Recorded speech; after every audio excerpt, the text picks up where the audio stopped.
Hey everybody, welcome to another episode of the Maybe I'm Just Not Getting a podcast. I'm your podcast host, Robert Davis. I really appreciate you all for tuning in to another episode. Before we get started, just want to take a quick second to, just do the normal plugging of myself and the show. Follow me on Instagram, um, username RTD underscore III. Follow me on Facebook, Robert Trey Davis III. The podcast is on Spotify, Apple Podcasts, and iHeartRadio. If you listen to it on another medium, just let me know, and I'll try to put it up there for you. And so, with that being said, we'll kind of jump into today's show. Um, Today, just kind of want to talk about something. If for you all that don't know me, I'm a huge sports fan, and just kind of want to talk about in today's episode kind of the college sports and the state of where that is, the good, the bad, the ugly, and everything in between. And with that, just kind of wanted to introduce my guest for today's show, Ricky Stone. Rick, how you doing, bro? I'm all right, man. I appreciate you having me on. No problem, man. Give you a second before we start. Plug yourself. If people don't know, Rick is a huge sports fanatic, sports damn near sports analyst, really. And so, he's knowledgeable on the subject. So if there's anybody to talk to about this and have this conversation, we had this conversation a lot just in our own time. I thought it would be good to bring it to the show. So Yeah. Just follow me on Instagram, Facebook, X, formerly known as Twitter, Ruco Podcast, real underrated, Karen overrated, doing live streams, talk about music, sports, pretty much anything of the culture. So I'm just glad to be on here with you, man. We're able to chop it up like we usually do. yeah, yeah, bro. No doubt, no doubt. And so, like, to kind of intro into the show, like we talk about college sports, right? And like, I guess one thing I want to talk about in terms of it, the concept of it has always kind of traditionally been around the student athlete, like at least in terms of like how the colleges and NCAA project it. And I think in terms of that, and we'll get into this kind of later, but like the biggest kind of change I've seen is how that concept is treated now, in a sense. And I just feel like it's kind of like I feel like it's kind of like less serious, but at the same time, I know it's kind of a caveat that when we talk about this, we're talking about kind of only applying to like your three biggest programs, like your three biggest athletic programs in a sense, like the kids that play golf and lacrosse and your cheerleaders for the most part, they're not having to deal with some of the issues kind of that we'll be talking about in terms of NIL and transfer portal and all that. But for those that did, I feel for those that do, and these are the ones that get the most eyeballs for the school and draw the money and everything like that. Just I feel like it is a shift at least in how that's been viewed. I want to see, how you feel about that. Yeah, I mean, it's a shift, but honestly, it's long overdue. When you look at it, the only thing that's different from, I guess, what you call amateur athletes in the school level to college level, definitely versus professional athletes, is the fact that they are doing this for an entity that's bigger than just the sports teams.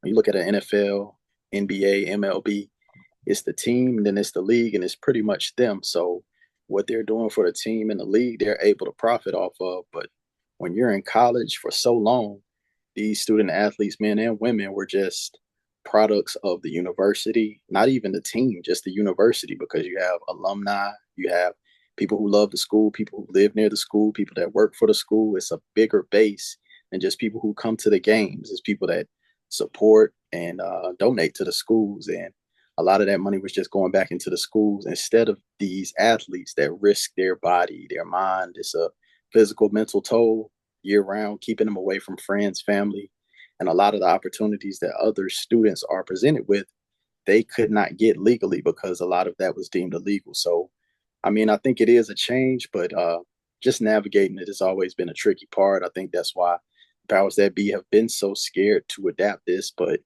it's going to take some time, but it's definitely going in the right direction, in my opinion.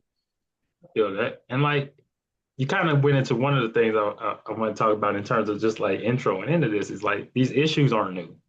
Like, Right. like any of the stuff that we're going to talk about today, like none of this is new. Like back in, like, we all hear like older guys talk about like how stuff went back in like the early 90s and stuff. Like they were sliding kids money under the table, buying them stuff.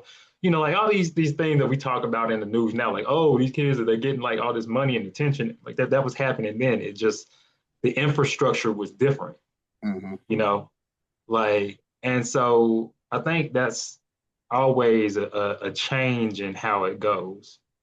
But like, I think the state of it has kind of drastically changed in like the last 5 years to talk about how that shift happened. It may be longer than the last 5 years, but definitely at least in the last 5 years.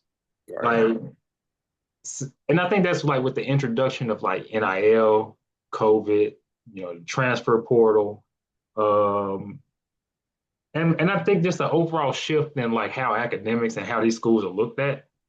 I think by like especially like by the younger culture, I think that's kind of how things kind of shifted to how they are now.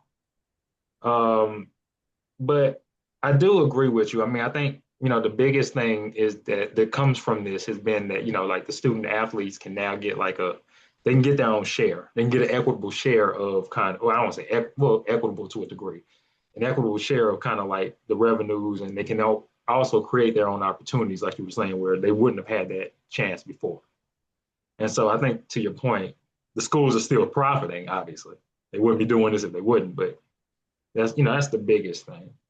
Right. And like I think in terms of like just why all this matters, like to a degree, I think colleges are. I think the concerning part of at least kind of how we see kind of kids, the transferring in and out and leaving early, and all of this is that, or at least, and even in the recruiting kind of concept too, I think colleges are starting to operate more like semi-professional programs. And I think that's kind of, I don't know if it's to say good or bad to the point that you were making, but I think it definitely is something to consider in terms of just how these organizations are now moving, in terms of like some of them are trying to push kids out to transfer to go to other schools so they can bring in, different ones. Like, and so I think to that point of, I think it might be kind of a double standard, but I think it's okay when when the students do it. I don't think it's okay when the schools do it. Hmm. And like, I think that kind of also defeats the point of like the student athlete from their perspective. If they don't care about the student athlete, like what is it even, like what's the point of it all at that point?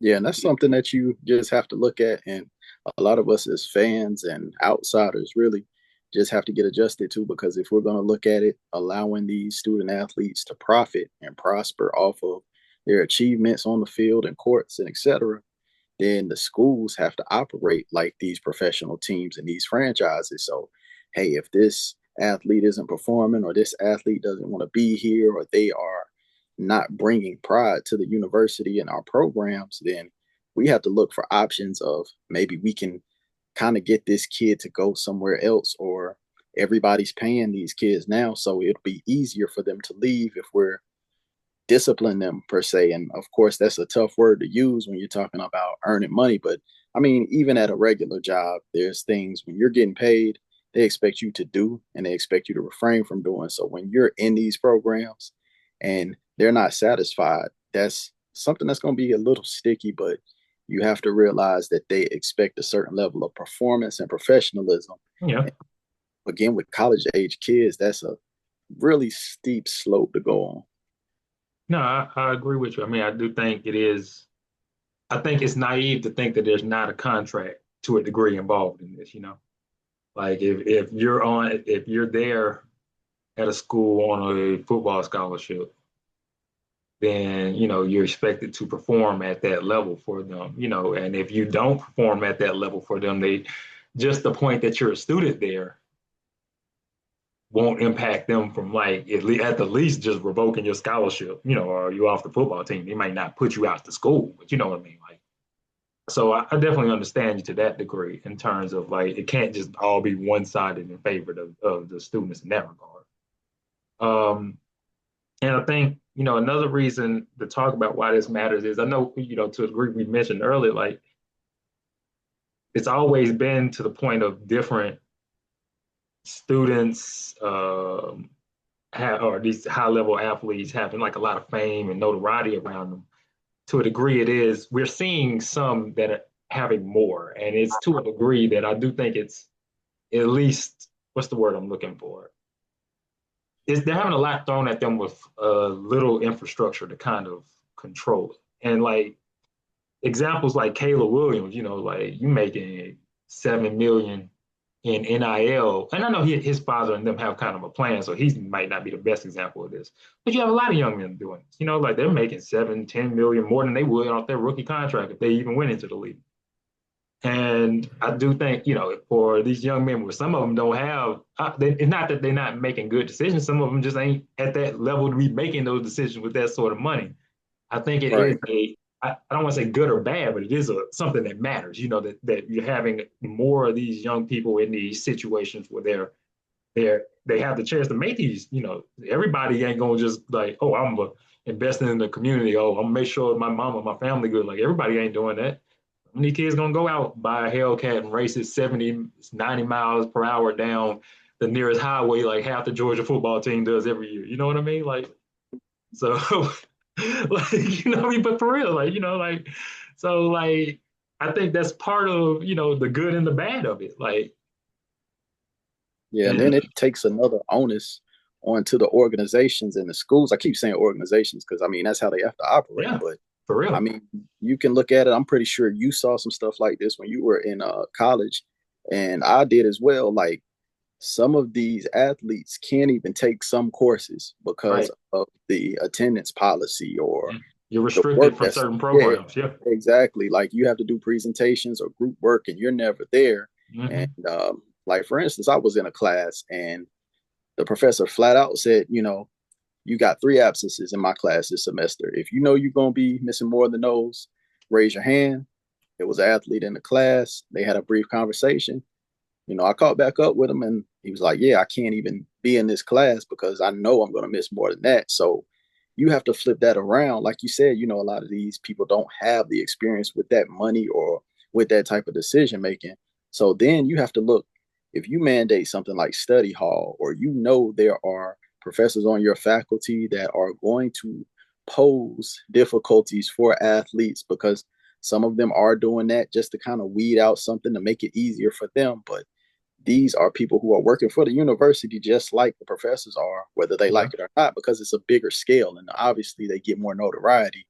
But things like finance classes, decision making, something that they could do possibly on Zoom or, maybe once a week or something where they could get in front of these students and just let them know, not financial guidance, but financial advice, what to do, what to save up for, taxes, avoiding scams and things like that. So they have a better navigational tool when they're Yeah. starting to see more money than probably anybody's seen in their family to that point, or anybody's seen in a while, or anybody around them, especially at that age, is seeing.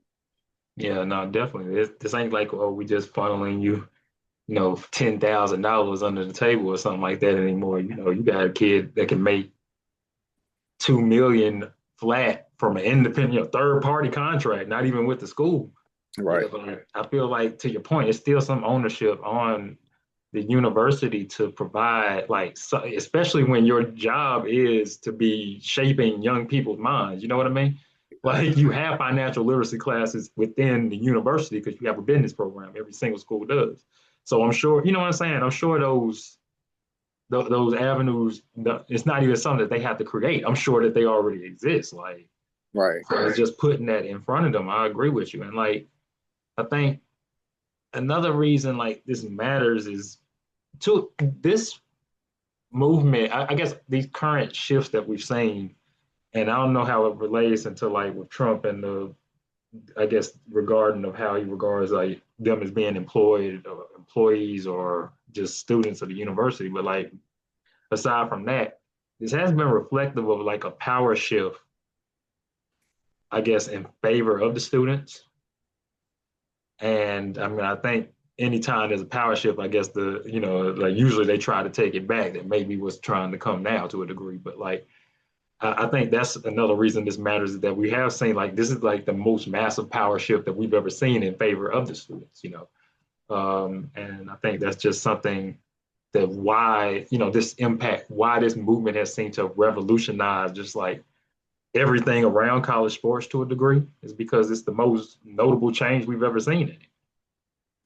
And like, yeah, And it's the times we're living in as well. I mean, you had cases go before, you've had instances go before where there's been maybe a student or a group of students or just a group of people yeah, trying to push for reimbursement for these people who again put their minds and their bodies on the line to perform for this banner, which is the school. But then when you look at social media, you look at constant news, constant information, you have a lot of things flowing to a lot of different people that are able to help in the progress of a movement versus what you had before. So even like you said, it's a power shift or it may create a little struggle, then you're looking at the future of your organization. Like if there's an issue with paying a player or if there's an issue or somebody not getting what they're promised or something change, all you have to do is send out a tweet or make a post. It's on ESPN, it's on Facebook, Instagram, it's on right. X, it's everywhere. And all the kids probably looking to come to that school, walk-ons, you're looking at recruits, you're looking at people who've already signed letters of intent, got the scholarships, they can pull back, within reason or within their time because you see something damaging about the program. So it's really in the program's best interest, to operate in favor of these players because you don't want to damage your brand down the road to prevent that type of talent to come to your school and to choose other organizations. And I think to your point, like it kind of gets like just want to harp on that for a second because I think that's one of the biggest changes that we've seen, right? I think back in the day, the institution of the school was bigger than the player in that regard. Like even in a recruiting sense, like if you were a football player or even a fan of college football, 10 years ago, the University of Alabama, in a sense, would do no wrong in terms of that would be a dream location for anybody to want to be at any time for any reason. Like, you know what I mean? It Right. wasn't matter if Alabama, if you didn't get to play a lick of football and you had to fight against five-star recruits every day, you was at the University of Alabama. Like, or it doesn't matter if, this school, like, I got hurt and they didn't do anything for me or, whatever. Like kids would want to go to Alabama for Alabama, or I wanted to go to Duke for Duke, like, and I think to your point, it's shifted to where no, we have to actually, you know, do stuff to sell ourselves to them. I think schools hadn't had to sell themselves like this before.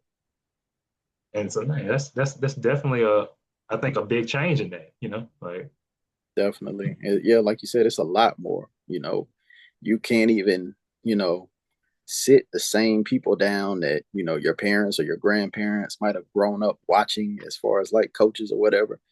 You're looking at a whole different game where they're trying to get people who are younger, people more familiar with the ways of life now to kind of reach out and grab these young adults and say, hey, come to my program because of X, Y, and Z.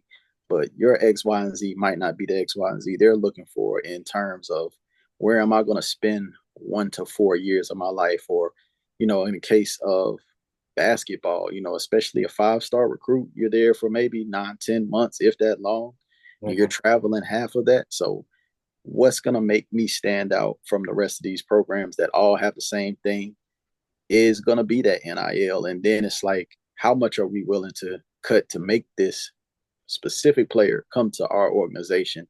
Because once you get so high, the only thing is the money, the top notch programs, the blue bloods. I mean, you're just looking at dollars, you're looking at opportunity, you're looking at recent success. It's only a few things that are going to differentiate them once you keep going up to the higher tier of these college programs.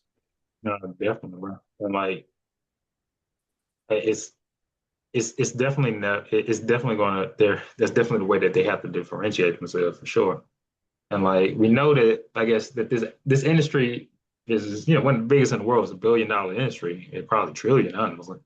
In terms of just how much money the NCAA and all this generates. And like I do think that these changes. I don't know if these changes will impact them at a bottom line concept, but it's interesting to see if it would. I think if it does, if it starts to, we'll start to see a lot more legal type of ramification or change in terms of that. So I think in terms of since we haven't, besides the employment thing, to a degree, they still making their money, you know.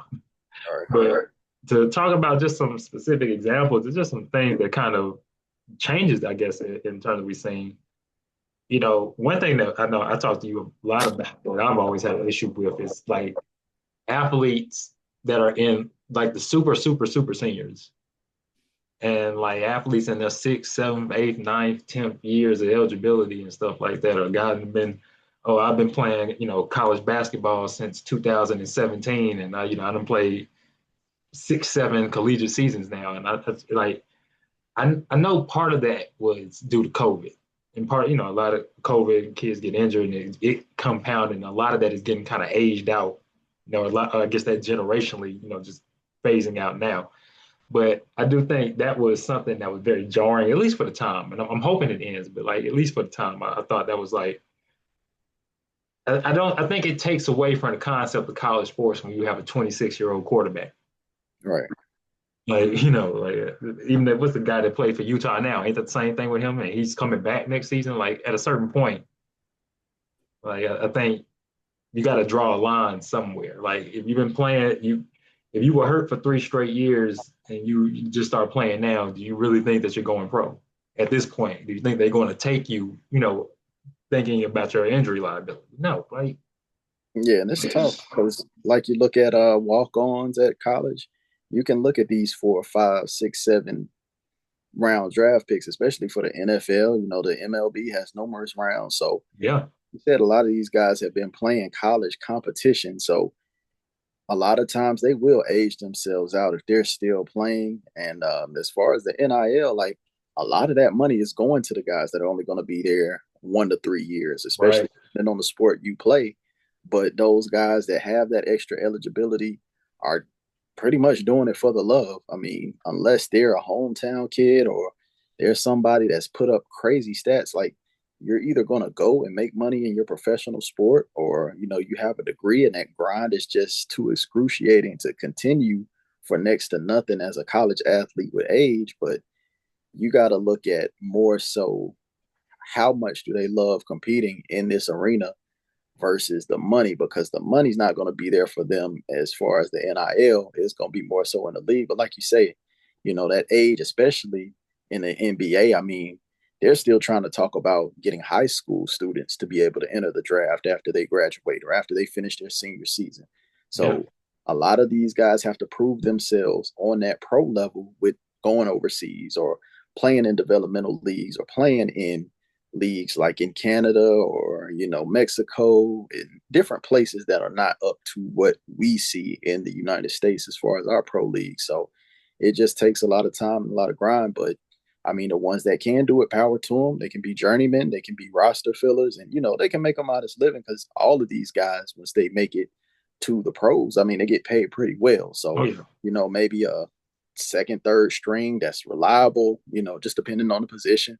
They can do it for 5 or 6 years, make a nice chunk of change and walk away because they've been playing 4 or 5 years in college. So that time that you play in college, when you add that to the pro time, it's going to take a lot more time off of that pro career, because you're going to have younger people trying to get in, and you're mm-hmm. going to have more spots that you're going to need to fill because of turnover, age, retirement, injury, etc. Yeah. You're always going to be the one at the disadvantage because there's always going to be an influx of younger at your spot. And to your point, even at the pro level, right? Like not all, but most of the time, like the guys that are your journeymen, your bench fillers, like these are still guys that in college were the stars. Right.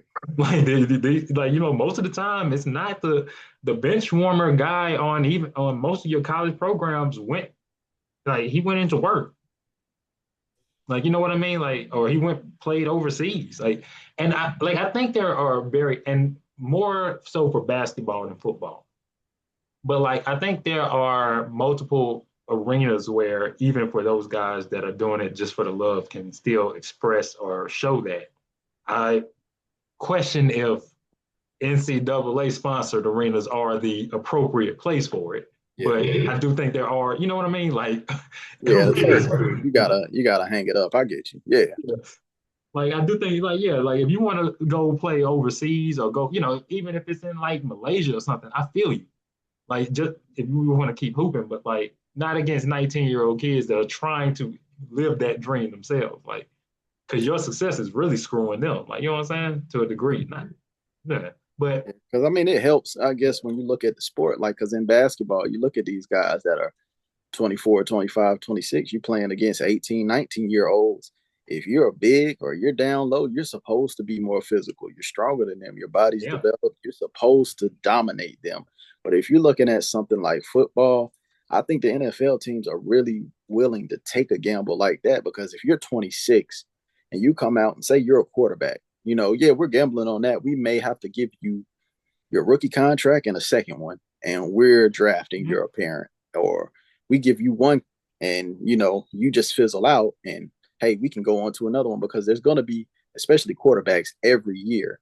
But Yeah, when you're that freshman, that rookie sensation in college, you're looked at and marveled because of what you can do against older players, maybe a year or two only, but they've got the college experience. They've got that weight room. They've got that A1 right. schedule and that lifestyle down pat to where they can more so focus on being an athlete versus you coming out of high school.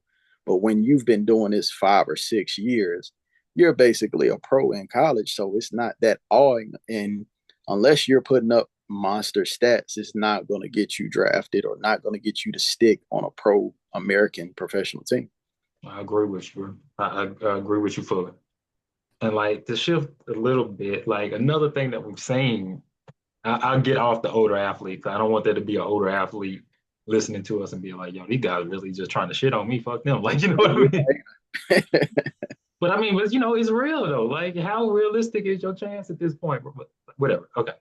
Like one thing I want to talk about though is like another kids that continuously transfer schools. Like I don't mind a transfer portal, right? Like I don't mind it because like kids do we've seen multiple instances. We've heard it, from people who know, from stories, kids going to schools and then getting stuck in positions where they couldn't transfer or they didn't want to risk losing eligibility or I would have did this, but I couldn't get out. I get that. At the same time, people are always going to abuse a rule. And I think we've seen, like the good and the bad side of it, like of what the transfer portal has allowed. And we I think to a degree, it has allowed, even though it has allowed kids freedom to get themselves, to control their own destiny, it has also allowed kids to control their own destiny in the sense that allow them to quit when they want to as well. And I think some of it has been, okay, I'm gonna go to a better opportunity. Some of it is I'm just going to quit on this opportunity. And I think I mean, I don't. That's not an issue particularly on the schools per se. I think it's an issue on the schools because I don't think you should take kids that are continuously bouncing around anyway. Mhm. I think that's a problem. But like, I get that they're saying well, that's on the student, but I think that goes back to one of those things where you're giving students a lot of power without the infrastructure or knowledge of how to handle it. Yeah, I think that's if I can say I see a flaw in this system, I would say it's with transfer portal rules becoming a lot more lax than they were because you touched on it. You could transfer back in the day, but you lose a year of Yeah, eligibility. You have to sit out. And then when you sit out, what do you see? Something that makes you want to transfer again? Do you apply that? And they had to do a lot more maneuvering in order to do a transfer before all of this. And now is, oh, I don't get to play. I'm leaving. Or, oh, I got my spot taken by a freshman. I'm leaving. Or somebody got more NIL. I'm leaving.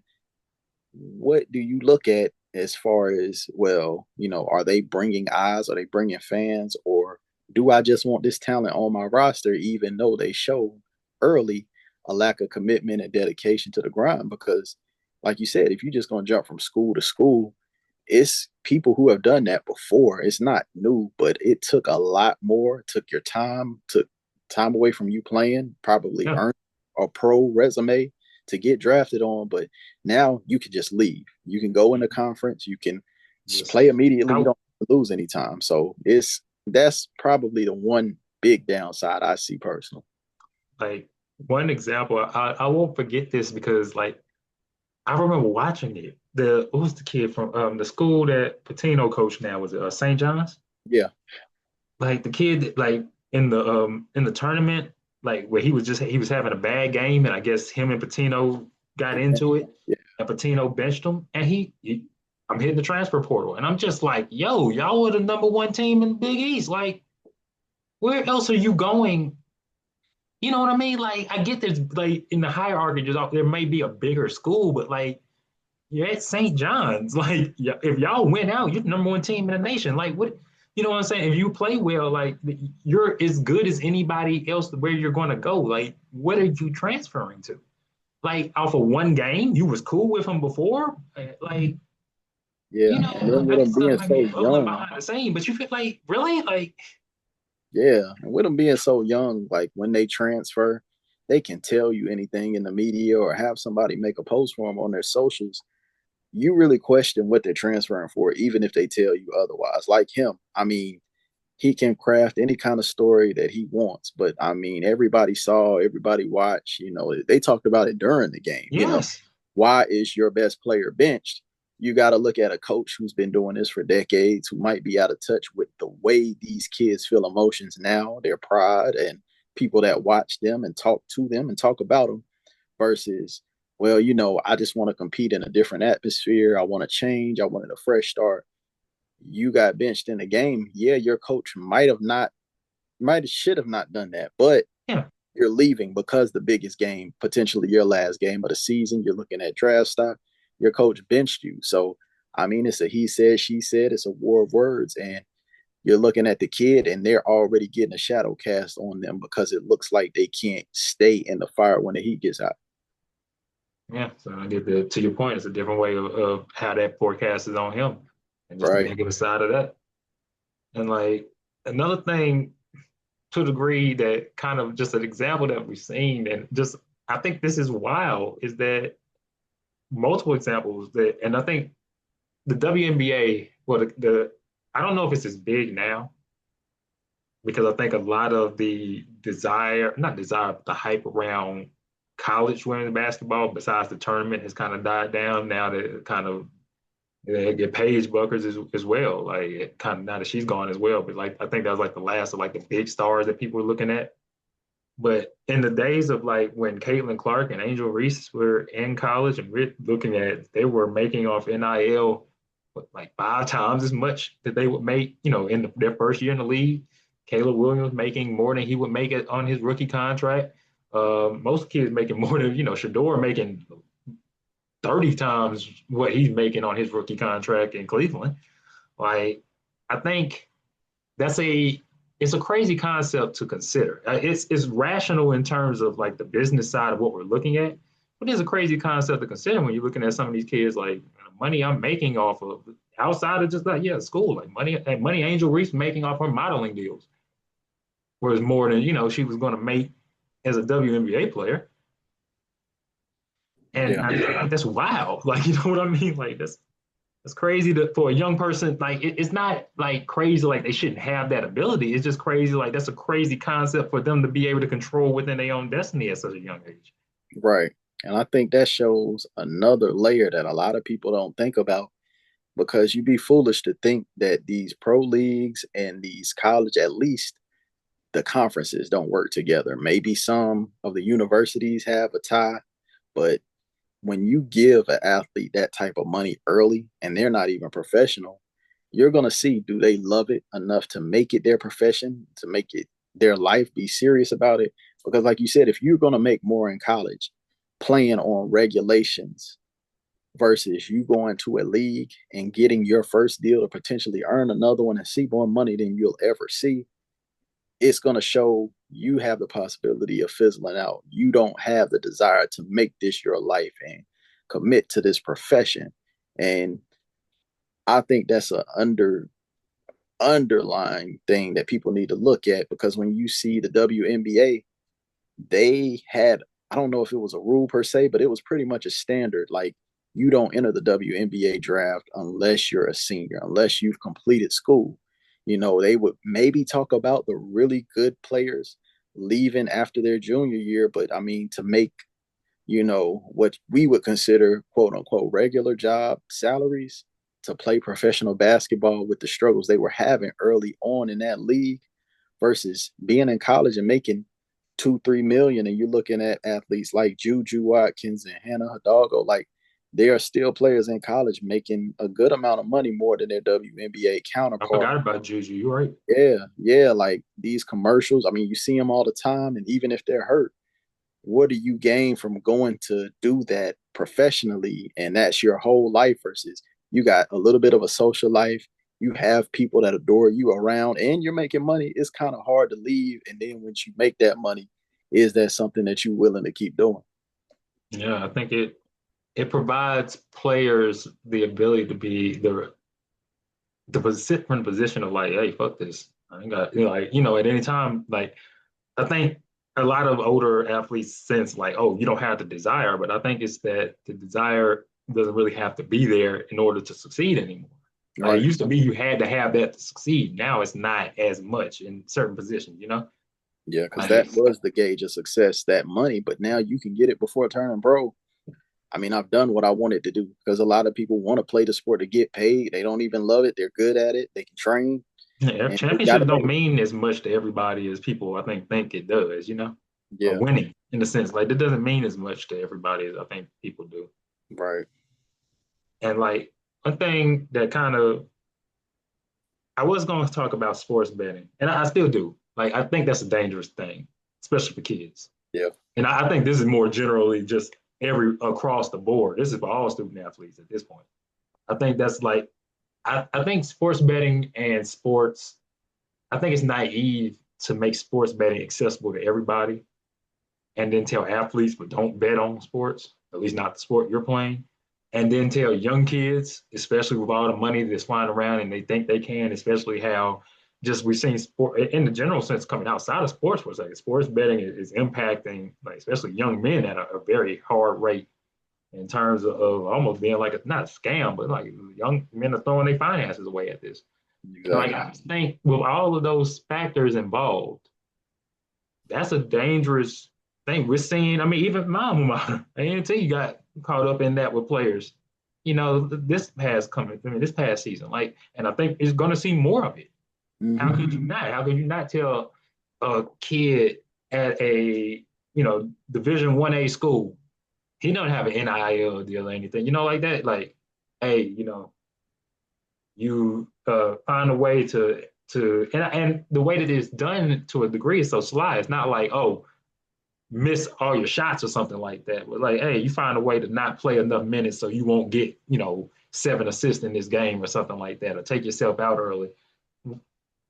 Like, it's hard to see a young kid not resisting that. Like, get a few $100, 1,000, $3,000. Like, when you're not one of these stars, like, and I just think that's a very dangerous concept, especially when the punishment always comes down on, oh, you see, they're in cahoots and they're doing, it comes down so hard on them. Right.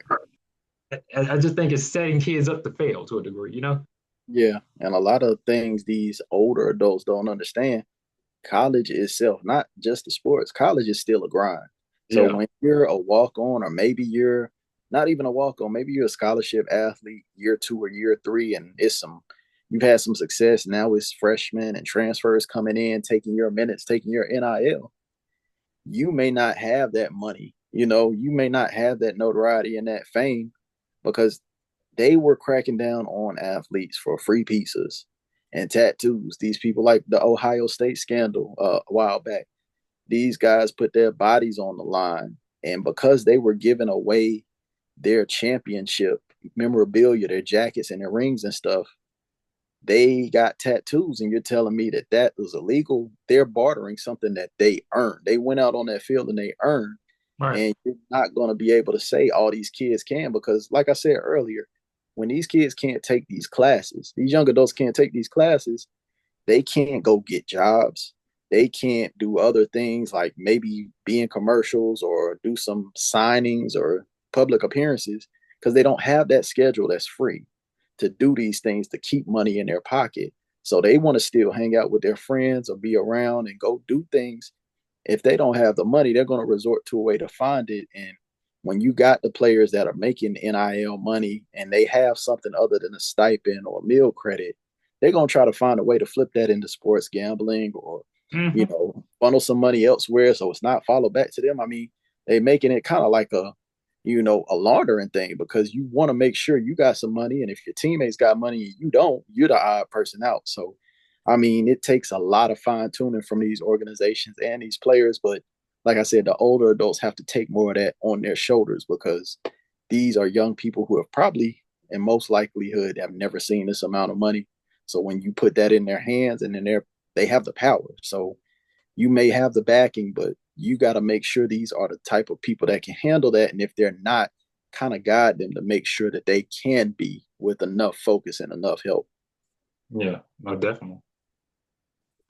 In question, like I don't know if this is an increase or not, so I ask your opinion on it. Do you think that there's more, or at least a trend of more athletes with serious off the field issues going on lately?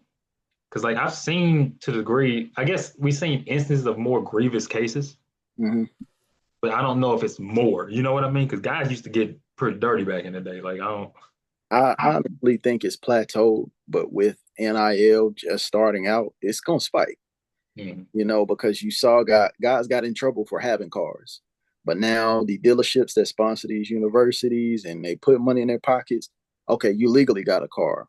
You get the DUIs, reckless driving. You get in the wrecks. You get in, like you mentioned earlier with Georgia. Like when you give these people money, what do you expect to happen or what do you think is going to happen that you can't prevent or you can't foresee? Because once you're able to go in the world and venture out like a regular adult, you're going to run into those problems. So unfortunately, I think it's going to spike.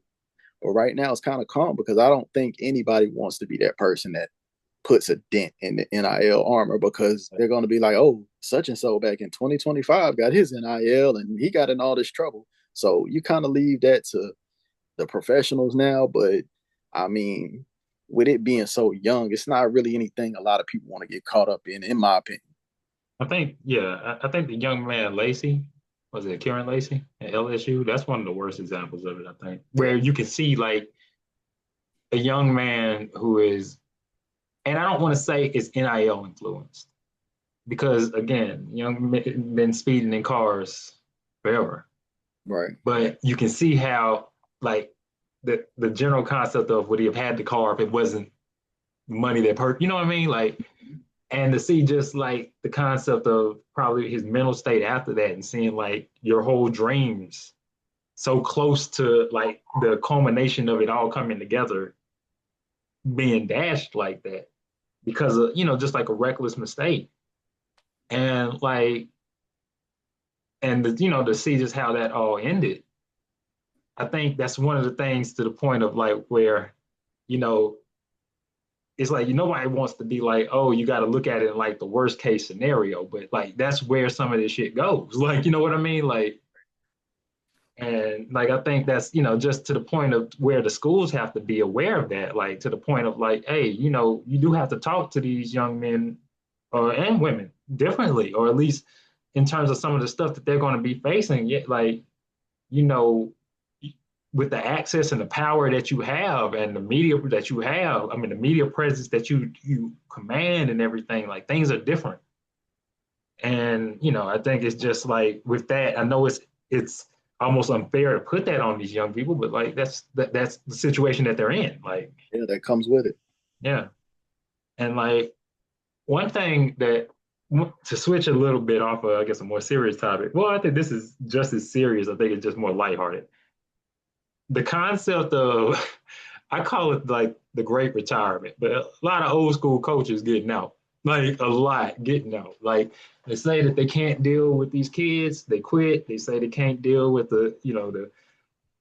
I know one new coach said, I don't know a new coach, but he said like it's no longer about recruiting, it's about retention. Right. Like that's the name of the game now. And I don't think, I think to a point, if you were an older coach, yeah, you didn't have to worry about kids leaving because it was hard for them to leave. Once you got a kid in, he was in, you know. And so the revolving door thing, I think, got kids out. NIL, I think to a degree where a lot of kids just did not care as, not want to say care as much, but a lot of kids did not, you have to coach them differently. And I think a lot of coaches like this is my way or the highway type of thing just doesn't work anymore. Yeah. Whether that's right or wrong is kind of irrelevant. It just doesn't work anymore. Like, you know what I mean? Like, so I think, just, and I don't even think it's something to like be concerned about. Coaches are going to step in. More new names and legends are going to be made. But it's interesting to see just like the great retirement and kind of like this purging out. Yeah. I mean, you hit it on the head. It's not a lot of these older guys that are gonna have the energy to. I mean, you already see assistant coaches do a big part of the recruiting because the head coaches are game planning and it makes sure their current roster is good to go, ready for games, in line with the university, good academic standing. So a lot of these assistant coaches that are leaving and ended up getting these new jobs as head coaches, they're the ones that did the recruiting. They're the ones that were on the trails trying to get these students to come. And a lot of these older guys, they don't even meet the recruits until maybe the first visit and the last visit, or maybe one or the other. So when you come and you get this kid with this attitude and this entitlement, y'all begged me to come here. Y'all were at my house, da da da. And then they show up and they're not with the program. That's not the type of player you would want on your team. They're going to leave and you got to pay these kids. And well, we didn't have to pay these kids. And these kids always did what I said. A lot of these coaches are going to get out here like you see. And I mean, pretty much they're new coaches, 1, 2, 3 years now that are at these powerhouse programs because they have to show that they can adapt. Yeah. The fact that you're paying coaches and athletes in college, they're not going to have the time to stick around and build a 15-year legacy if they're not winning because you're paying guys to maybe get to the second round of your NCAA tournament. Football is a college playoff now, so you win one game, yeah, you might get a check for the school. But if you're not getting to that title game, we can play a playoff game, we can play a bowl game and do the same thing. So it's going to force a lot of these guys, these new guys out. And a lot of those legacies that the older guys have, they really don't mean much anymore to the people that want to impress their peers and be flashy in front of the audience of the world. I think that last part that you said, I think is so criminally underrated. And I think a lot, we talk about this often. I think that is so criminally underrated. Then I wish that the kind of the older generation more would understand that just how little that these kids care about your legacy. Like, not in the sense of a disrespect of, oh, I don't think you did anything, but that does nothing for them. Like, they are worried about what is going to happen for them. They do not care about what you have done. Right. And so one thing I wanted to ask is like, well, not ask in terms of just one thing. I don't know if this is like related to like what we've been talking about, but I think it's crazy that it's happening almost in the same time. It's definitely like the conference reorganization. I know that's all monetarily, but like that to me has, if there was one thing that made people look like, okay, this is real live a business and not that it don't even make sense no more, it's that, quite honestly, because it just makes no sense. Like Yes. everybody's just stopping and shifting. It's like you look at these conferences realigning, and for example, I I mean it's been a while now. I know they were talking about it, but I don't remember the biggest issue that started the Pac-12 disintegrating like Yeah. it did. But you look at that, there is no reason. There's no reason anybody with a brain can comprehend that you have Stanford playing Wake Forest. And why are they in the ACC? Like, I You don't care what money they spent. Somebody should have been like, "That's cool. You're on the West Coast. It makes no sense." I Like, understand if you want to like line them up and do home and homes for a couple of years, but when you are talking about paying these athletes, watching these coaches get fired or retire, you are spending more money putting these kids on planes, jeopardizing their health. The performances lack. I remember I was watching, I think it was Stanford and UNC, and they were talking about the travel, and I'm like, this shouldn't even be a talking point because there's no reason that these kids should have adjusted to 3 time zones behind them. I mean, ahead of them to come over here and play a basketball game, and they have to go back and play a home game in about 2 or 3 days. I mean, a flight alone, you got to adjust your body to, but that just shows you they were scared to make this NIL move because they are kings of bad business. The NCAA has been taking advantage of these kids, and I think it's great that they're getting paid. But it's like we're gonna combat this one way or another. We're gonna put schools that have no business being in a conference like the ACC literally stands for Atlantic Coast Conference. Pac-12 was short for Pacific Coast. Like Everything these were used the to be origins. regionally based. Yeah, these were the origins of their names, and you're putting these cross country trying to make these new rivalries, and you got Washington playing in the Big Ten. They're playing against Nebraska. Like, why? Why are you doing like? Why is UCLA playing Wisconsin? I Like, don't get they don't why even. everybody ran from the Pac-12. Yeah, like it's foolish. And now the Pac-12 is trying to rebuild with a lot of mid majors or a lot of Mm-hmm. teams that are disgruntled in other conferences. But it's like, A, it's not the same, and B, you know how much you're going to have to fight and how much you're going to try to have to win against now what's a power four and pull these recruits from their pipelines to get into your school to make this conference a powerhouse again. It's going to take a lot of time, and y'all did a money grab to try to get more money for your school, but you could have been fine just where you were. Yeah, like I think my thing is I think in terms of it, I think the Pac-12, it was like I think they created their own prop. Like it was like a self-fulfilling prophecy for them. I feel like they had enough schools that play that are consistently ranked in like football and basketball to where if y'all just would have stayed, you would have stayed a power conference because you would have had enough competition within yourself to keep yourself relevant.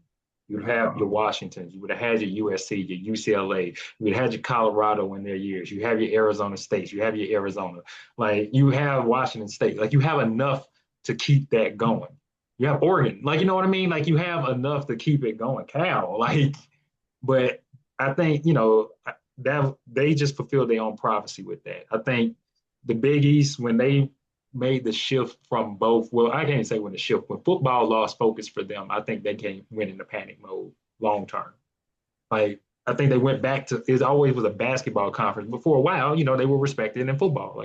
And I think when that hit for them, and that was much earlier than all of this, but I think when the opportunity to make, all these changes happened, they went right with it. Like Big Ten and Big 12, I think they just were playing mixed match with each other. Yeah. With each other, like it's like, oh, should we leave? Should we drop? Like, why? Like, just quite frankly, I never really remembered the difference between the two. So, it is what it is with them. Yeah. ACC just got desperate. If you thought that this was a business opportunity, there's no reason why we couldn't have maybe the Pac-12. You could have the Big 12 merge with the SEC. You could keep the Big Ten for like the Midwest and the Northern region, and then do the ACC and merge them with the Big East. Like, at least make it make sense from a Yeah. travel perspective and make it bigger. So if you have four, then you could have a bigger conference tournament and pretty much any sport that you want to, and then send the champions of all these conferences to a playoff. And you can do it that way, and you don't really lose. You probably make more money. But when it's two or three schools floating to go to a new conference, and then, well, we got to keep up. Let's go poach these other schools because their conference is getting smaller, and you just pulling away. It doesn't make sense to just kind of grab who you can grab and just switch at the drop of a hat. And Mm-hmm. I mean, you're destroying legacies and matchups, but at the same time, you're doing it to try to recoup this money you're losing from making sure the players are paid, and it's not really going to work out in a good favor for these universities. And I think, like, that the SEC kind of was the jumping point. I don't think they were the jumping point, but like when they started tacking on adding schools like wildfire, I think to your point, it put pressure on other conferences to try to match it or match what they felt like they could produce, especially football when they were really just like the clear domination of football.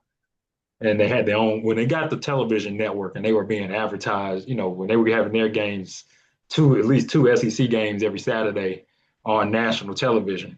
Usually one prime time. I think that really, but that it is what it is. One thing I wanted to ask, I mean, one thing we ask, like, I think another thing is that, bigger schools now, I mean, bigger schools have always had power. I think, one of the things that we've seen, at least they talk about, is like the death of the mid-major, especially with like the college basketball. And I do think it is harder for smaller programs. It's harder for bigger programs to retain talent, but it's easier for them to recruit talent. I think it's harder. I mean, I know kids are going down and up. Like, you know what I'm saying? Kids are always going to smaller schools to come back up. But I think it hurts I think it doesn't hurt the small schools more. I think it still puts, they're at still more of a disadvantage because it hurts them more when a guy leaves. It's less likely that they will get that immediate guy leaves, guy comes in. Like, you know what I mean? It might be a few years before another guy decides to come to a mid major, or they can build another team. But I also think just like on the flip side of that, when you used to see, I mean, even with schools like Virginia, like, you got on your starting five, you got three seniors, a junior, and a sophomore. And you're not going to see that anymore. Like, you know what I'm saying? Most, like, and so I think, just that is a change. Like, like they have to get used to in terms of like smaller programs or programs that are built around, building long-standing cores are going to struggle or are going to have to shift like their thought, and what to do. I don't know where that leaves them. I think they will.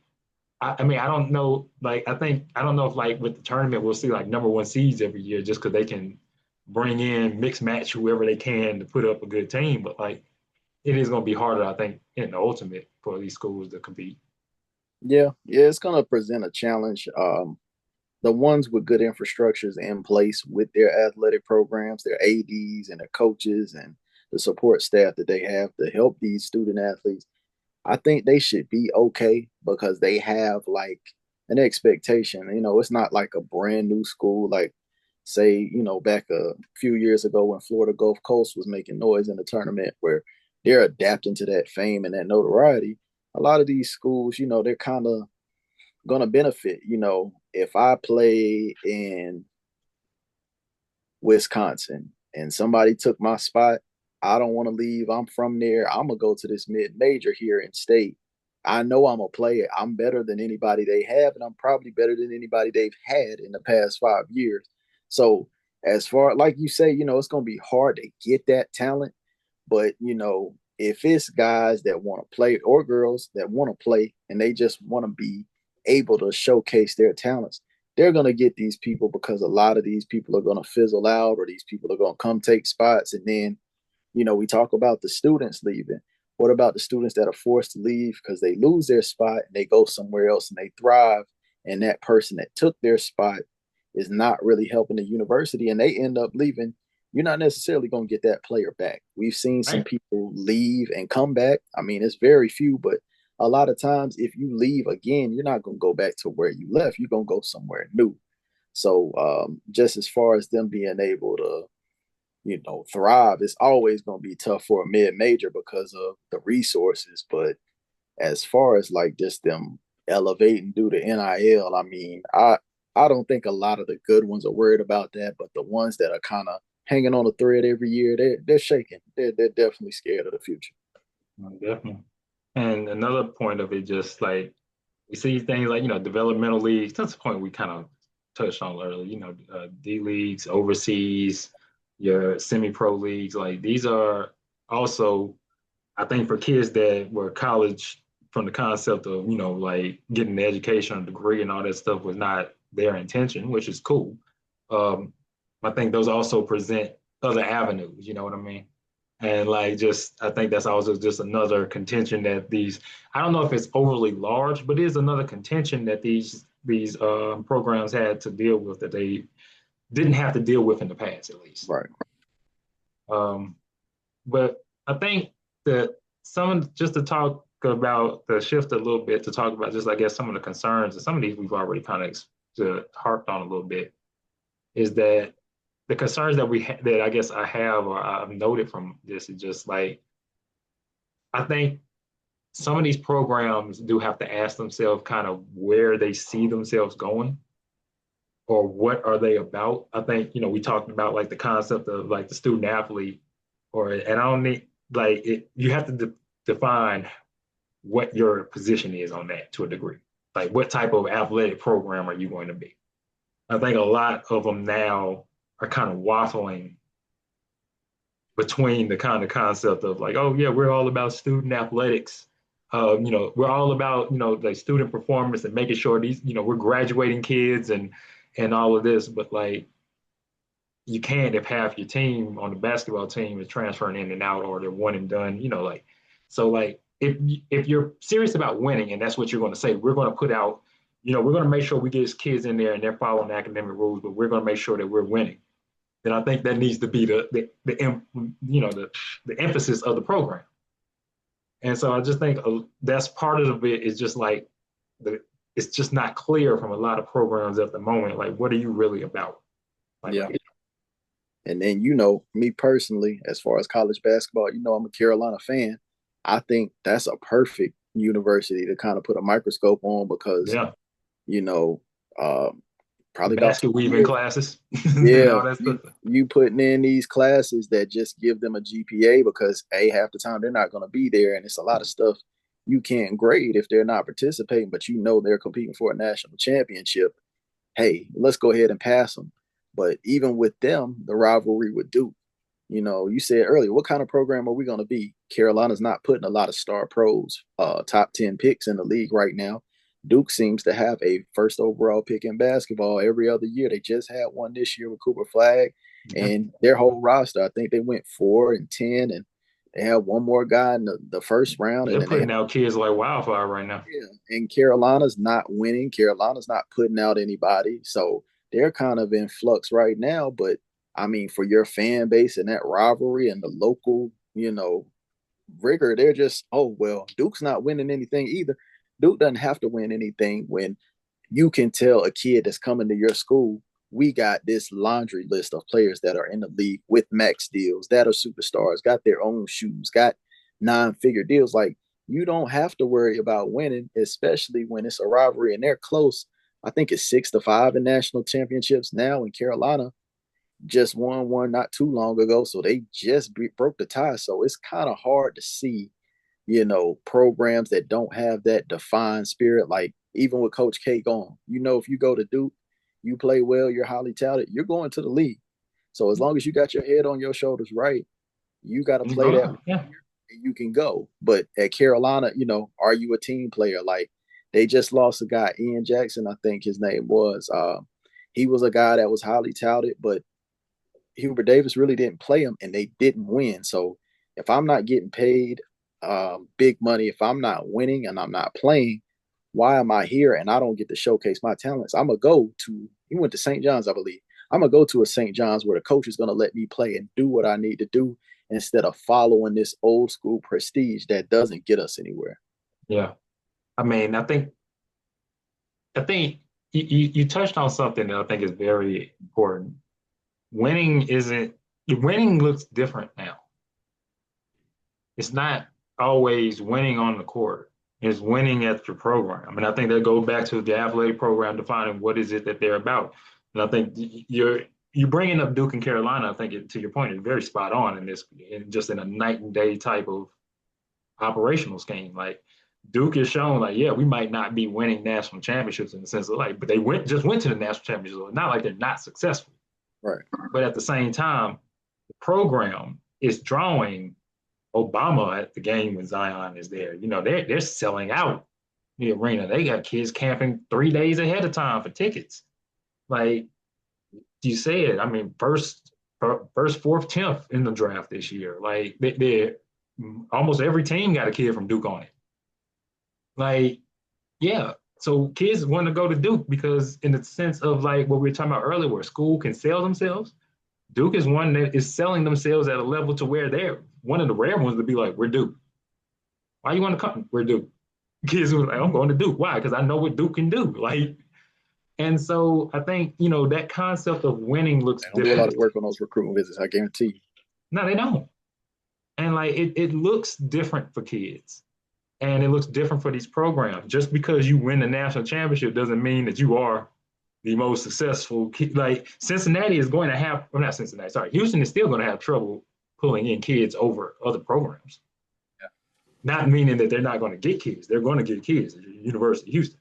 But like, you know what I mean? Like they're still going to have problems recruiting kids over Texas. Yeah. So just being realistic in that. But like another thing to kind of like a concern in that is that, and we talked about this, just to generally just come back on it is just, I think, are we giving the kids too much too soon? I think we talked about, like, I don't know if we are, but it's definitely has to be some sort of infrastructure to help them with those type of decisions. Hmm. And just because of all the things, that they can go. Some of that shit can go really left. They can go into real dark places or get themselves into situations dealing with just that much. That's life changing money. And a lot of people are going to be preying on them because of that. Right. I mean, I hate to bring it up, but like with Dion had what's the girl, Brittany Renner, come on campus and talk to them about talk to the team in Colorado. Was it Colorado or Jackson State? I think it was Jackson State he had to talk to about I guess how to handle like these women coming at you and throwing themselves at you. Like I know people are like, oh, you shouldn't do that, but I mean, I do think that's a real topic of concern. Like when you're dealing with these young men and women that with money, and like that's a real like those are real life changing type of issues. And so like just because they're young don't mean that these women won't be going after them. They're rich, Right. and so like I think just we do have to prepare these kids to a degree. Um, I do think to the concern I have with NIL is that it does put smaller schools at a disadvantage just because they can't pay what other schools can pay. But at the same time, I do think that was always the case. Like that was always the concept of recruitment. We can't pay what, Oklahoma State uh, can pay you a lot of money, but they probably can't pay you what Oklahoma can pay you. Right. Like, you know what I mean? Like, so, and uh, whatever small school in Oklahoma, darn sure, Northeast Oklahoma or Southeast Oklahoma, or whatever, apologies if I'm naming the actual school. Like, they're not going to be able to pay, what Oklahoma State can pay. Like, it's like, so that's a concern of mine to a degree when you have all these kids leaving for that reason. Hmm. But yeah, like, and I like as a proponent of HBCUs, it sucks for that reason because I do see, but I get it. Like, you have a kid at Virginia State ball out, yeah, he most likely is going to go to Virginia Tech, like, because they're going to pay him to come there, and obviously Virginia State's not going to be like, oh, yeah, we're going to try to, kid plays at A&T and he has a great season and gets nationally, national highlight. Yeah, he's most likely going to be at NC State or Carolina, or Duke, or something next season. Right. Like, I mean, and it sucks for the program, but it sucks for the program, and I do think that is a concern. But that's always been a concern. I just think it used to be, oh, I can ride with this school because there wasn't a financial advantage to me leaving, really, in terms of like recruitment. You lose, I mean, not recruitment, but transfer, you lose your year and all that stuff. Hmm. But now it's really, I think the greener pastures real thing. I think it makes I think the team building part is hard. And when you talk about sports and team building is like 90% of it. And I think, something you touched on earlier, most, if not all, universities have business schools. So those savvy schools, especially those mid majors and even the D2s and the D3s, you see these guys, they probably could use it kind of like a junior college or a community college. I go play here 1 or 2 years and I'm killing. I'm making all these stats and I'm getting all this attention. Why don't I go to a D1? Why don't I go to a top notch school and finish maybe year 3 or year 4, or maybe just go year 3, see if I can take care of this and do well like I've been doing and I Yeah. can get drafted. So you're going to see, oh, well, Johnny Basketball, he went there for a year or two and he transferred up. It's no problem to start low because even if you start low, if you're maybe a 3 or 4 star, a lot of these schools don't even expect to get these guys. They'll go to big schools and sit on the bench, like you said earlier. You go there, you can play. You might leave in a year or two, but there are more eyes on that program because you played there. It's going to help their recruiting. But like I said, the business, the marketing, the coaching, they got to work together and kind of figure out how to get eyes on their programs in the midst of all of this. Because, like you said, the money thing is not an excuse because it's been that way. If I got a huge alumni network, I know somebody with some pocket lining that can get these guys to come visit. Even if they don't come here, I got something in my pocket that's going to make you come visit this university, whereas you won't even think twice to look at a mid major or D2 or D3.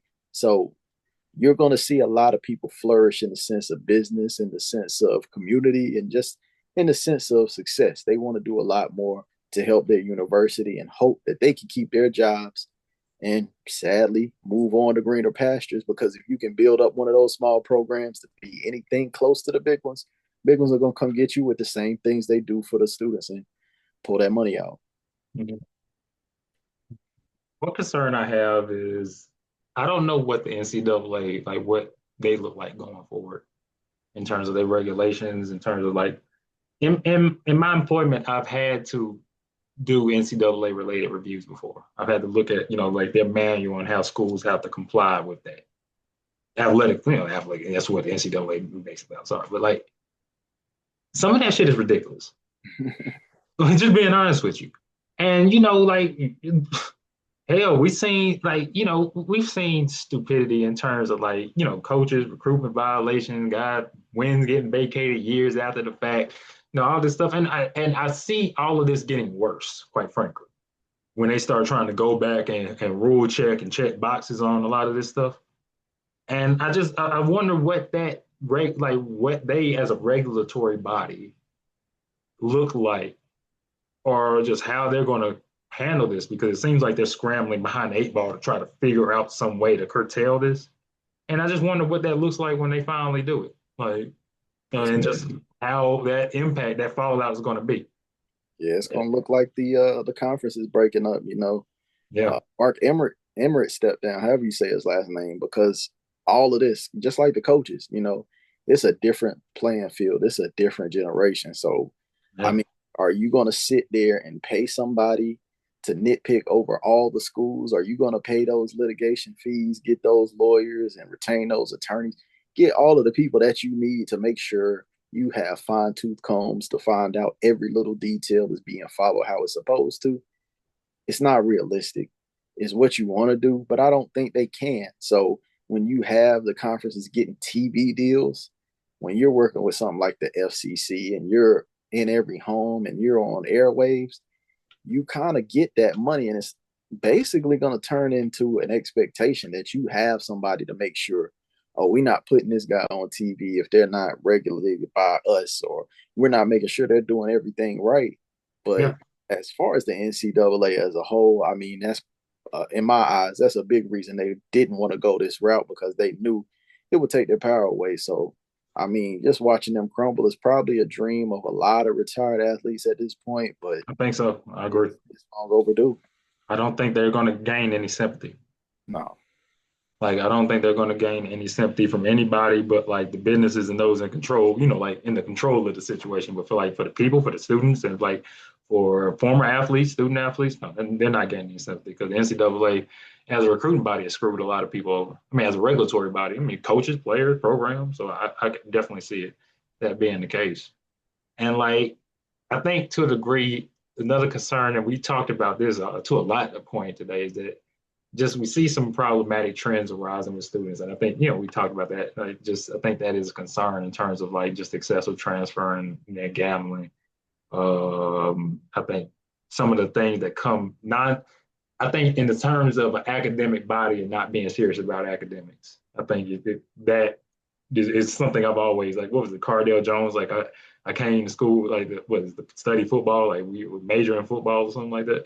Like I get what he's saying, but I do think in the concept of like what you're there for and what they say you're there for, that is wildly different. You know what I mean? Like, and I just think some of this, like I don't, and chasing NIL, all of it. I don't know how they regulate it while giving students still the freedom to make their own choices to pursue opportunities. But it is a concern in terms of just like we see where some of these trends can get.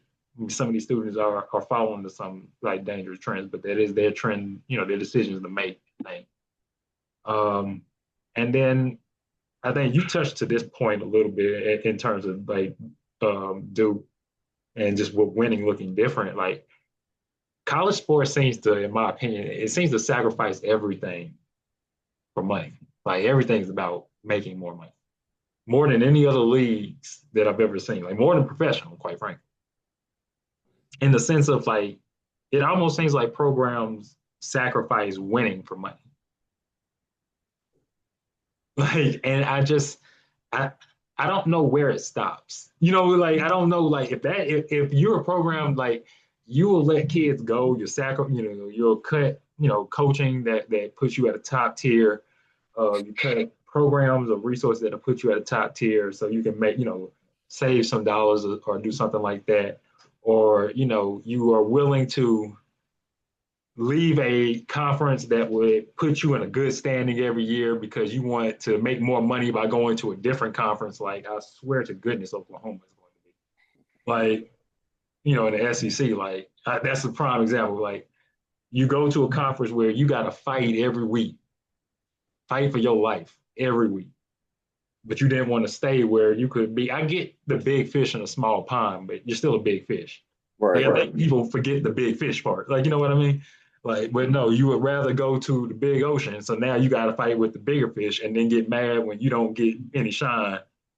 Well, how could you? Like you're fighting against bigger fish. Like that's Yeah. the concept of big fish versus bigger fish. Like Yeah. And a lot of these I mean the programs are like you said, when they're sacrificing everything for money, it's dog eat dog. Because even if you look at it with the we said earlier, the pros work with the college programs and the governing bodies, because you see, when the college football playoffs are on, you don't see many other sports playing, or if they play early in the day. You don't see other teams really playing on Thursday through Sunday on March Madness, and because they're playing all day the first yeah, two rounds. And then when you get to the Final Four, you don't see any games. They kind of ease back up in those round of 32, Sweet 16. But once you get to that Final Four, I mean, they kind of freeze out. But I mean, you're looking at it, trying to make money. And that's what a lot of these coaches and a lot of these governing heads really do. They're out here to get the money. So they're putting greed over everything else. Like you even saw it with this past year, the NFL putting games on Christmas. And it was always NFL's Thanksgiving, NBA is Christmas, and they're yeah. encroaching The on each other. overload on Christmas is insane. Like Yeah, like that's they're trying to, dominate that market. And you're looking at the program now, it's going to be NFL versus college. Even though they play on different days, who's to say the NCAA on their last strike to try to show people that they reign supreme, they don't put the National College Football Championship on a Sunday during the playoffs? Who's to say they don't do that? on a Sunday night. Yeah, Right. Who's to say that they don't have some kind of draft event? Even though it's for the NFL, all these players are coming from college programs. Why not have a draft event? They can overstep that boundary very easily to try to dip into some of that money that they feel like they're losing paying these college athletes. So, like you said, the winning looks different. Winning is, oh, I'm churning out these athletes, or oh, these people are getting paid and they're going pro. But it's not, oh, I went to 5 championships in a row and I won 3 of them. So we're going to be a successful program here. You just have to get with the program. So it yeah. just depends on who's in charge. And I think once those seats start revolving and different people get in, it may look a little bit cleaner, but there is going to be, like I said, there's probably going to be a few last hurrahs to try to get that power back. And it's going to either work and piss somebody else off, or it's going to look really bad and they're just going to drown in the process with everybody watching. I agree with you, bro. I think like the concept of where how some of these programs it's the concept of, I mean, where some are like, hey, we're fine, we're fine being in a position where we're losing or whatever, as long as we get our TV deals, as long as we get these kids coming in, like as long as we get, if we can get this recruit, he come in for a year for basketball team, right? We can get this recruit, he can come in for a year. He can get us some eyes on our program. We'll turn him out. We've made our money. We're happy. Like, and I think, like, yeah, to your point, it's like, okay, if you're winning, if you're like, oh, we won just 3 straight national championships, you still might not be the most popular team in the country. Right. And that's just it's wild, but to your point, that's where we at now. And like, so to kind of like conclude or to wrap and bring a wrap to it, I think like, we talk about how like the NCAA and like the conferences, the universities, just like all these different kind of like the bodies of the regulatory bodies of it all. Like they always profit of control. Like I mean, they're never going to lose the profit or the control of the players to a certain degree. But and so with that being said, like, well, let me rephrase what I'm saying. they're always going to be the controller of the situation. So I do think that this stuff was needed. NIL, like transfer portal. I do think these were needed to give student power. Um, I do think at the same time that like we were saying, programs have to identify, like what are we about? Because if and then I think the NCAA does as well, because about just what is college athletics about at this point. Because I think if we stick to this notion of it's all about the student athlete, no, they need to be in class and their practice time need to be regulated and they shouldn't be getting money for X, Y, and Z. And if we're going to stick with this kind of dystopian lie that we've been telling since the 80s about college sports, then what like it's just like a slap in the face. It's like we're saying one thing, but we're boldly outly doing another. Right. And so like I just think, like if we're going to keep making them, I just think stop making a mockery of this concept and you like should have get off the pot. Like, what are we doing about this? Like, um, and like I don't know if the current environment is the best setup for the student athletes at the moment, but it's better than what it's been. I think it's a lot of bad that comes with it, but that's usually what comes with change. Like, like but like there's room for improvement. So, hopefully we'll see that in the future. And So like, trial and error, like like we touched on. It's not a lot of experience because it was under the table activity, but when you got people that's been in it maybe 5, 6 years and they turn it over or they want to do something different because they got more experience and they have other programs reaching out to them, it's going to be people that come along and tweak things and kind of make it better. But I mean, like you said, it's better than it has been. So just letting them try it out, trial and error, crash and burn. I yeah, hate to say that, but I mean, that's what you have to do essentially to make sure that this is going to work for all involved. I agree. And last thing I'll ask is just where do you see college athletics going? Like 10 years, 15, just in the future, where do you see it going? I mean, it's either it's going to be super popular or it's going to be super watered down because we don't know, especially with young people. I mean, that time of your life where you transition from so much structure and regulation to freedom. And, even with, us and other people that just went to college, you got that kind of freedom that you probably never had. So you add some money into that, you got to see what type of person you are. And anybody that's went to a university, no matter how close or how far, when you have that kind of freedom that you never had and you're young, it's going to show you what type of person you're going to be. You're going to develop into that. Yeah, So, I mean, if you're going to be, a program or you're going to be a conference that has a lot of student athletes that just excel at sports, that's going to hurt your alumni base and maybe your alumni doesn't support, or you're just going to be somebody that's focused on getting student athletes to be student athletes. Then you got the alumni donors with the pockets that I'm not paying for this. I'm not paying for people to have these bachelors and these masters and these doctorates but we're just not because winning nothing. Yeah. yeah, like it means something to different people, but the type of meaning and the people that it means that to are going to be big things. So you can either see, I personally think that the NCAA football is going to rival NFL because it's so many more teams to pick from and a lot more fan bases. Whereas you look at college basketball, I don't think it's close to having the superstardom because these kids don't stay. Yeah, turnover is too high. Yeah, it's Yeah. too high. I can be at school A, then I'm at school B, and I'm at school C, but I'm not in college. I'm not at that level of basketball for more than 4 years. And if I'm any good, if I'm any kind of potential to be a superstar, I'm there for 1 year. Yeah, the sample size is very Always, small. yeah, it's always a gap. And then that's another transition to more freedom and more time to focus on your craft going from amateur to pro. So I think it just depends on the governing bodies, what they decide to do with things and how they let these people progress. But it's the onus is on the programs majorly because you got to mold what you want your school to be and what you want your part in that conference to be as to promote growth and future improvements to your program. You brought something up that I have to to bring up before it just came to my mind when you were talking about it before we end. Like, I think one wild thing that we'll see now is that in 50 years, like the kids that are going to have their jerseys retired by universities, it's either going to be kids that are not going to be the most popular players in the NBA or the NFL because, well, in the NBA, let me stick, college football is always going to be there because they have to be there 3 years.